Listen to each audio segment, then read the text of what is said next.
Howie, it seems like California Democrats are doing everything they can to stop this wall. Washington Democrats have suggested they'll be open for some border security, but not the wall. Brett, this is a political stunt in the guise of a lawsuit. Becerra is a Democrat who's appointed state AG. He's running for something. He keeps suing Donald Trump. He thinks that's his job description. And some of the arguments he makes, he has to protect California citizens against constitutional violations. Well, that's a stretch.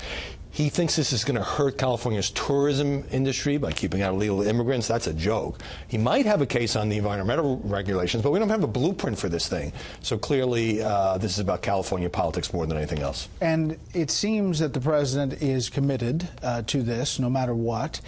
Here he was from the September meeting with Nancy Pelosi, Chuck Schumer, and the Republican leadership.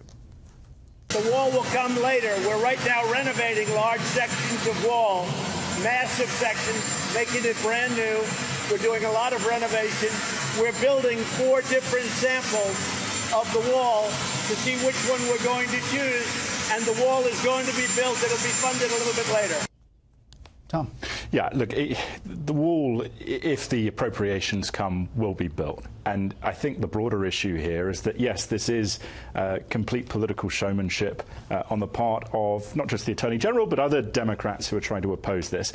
But functionally, I think the biggest beneficiary will be Donald Trump, because as much as it helped him win election in 2016, when people see such an ardent step against something so basic, securing the border in a physical sense, well, the case law is on Trump's side, but I think people's natural inclination is to say, well, you know, what's going on here? How much will Democrats agree to, border security-wise, in a DACA deal yet to be drafted? I don't think they're going to agree to a wall, because Mitch McConnell and Marco Rubio and top Republicans have said they're not going to fund this wall. The House has already passed money for 70 miles of a wall this year. The Senate has not acted on it, and it's because you have Republicans openly saying, hey, this is not going to happen this year. So look, I think you can get in the technicalities of, are we going to put more drones, put more manpower, maybe do more fencing? I think Democrats would come to the table on some of those provisions, but building a wall across the border, I think you're not going to see any Democrat be for that. What is the definition of a wall? Right.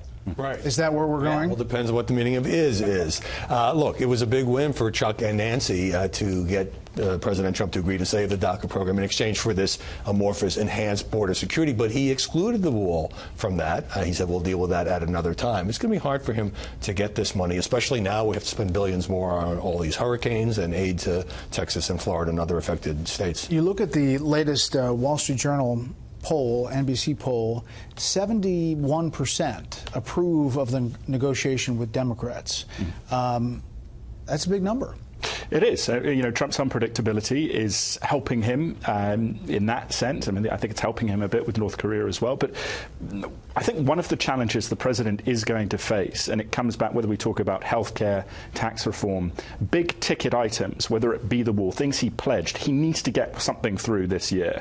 And so I think part of the frustration that you see from the White House on this issue, as much as it's not really a threat in terms of the law, reflects that. Yeah. And his approval rating is up to 43% in a couple polls this week. And we know this is a guy who likes polls. He consumes them. And he's saying sometimes, unless they're fake polls. When they're good, unless they're fake news polls. True. He also likes good press, and he is getting good press for reaching across the aisle. Right, and he's seeing that 70% number and saying, well, wow, I've even got some Republicans who like that I dealt with Chuck and Nancy, crying Chuck, right? So am I going to go back and work with Mitch? And I think this health care vote going to be really important. Right. If Mitch McConnell can't get that over the line next week, that's why he's been so tentative about putting it on the floor. If that's another loss for Mitch McConnell, Trump is going to blame McConnell. He's already done that before. I think McConnell knows this, and that's why he did not immediately jump on board of Graham Cassidy. Which makes that Alabama Senate primary so interesting that Mitch McConnell and the president together are supporting Luther Strange. We've got it all covered.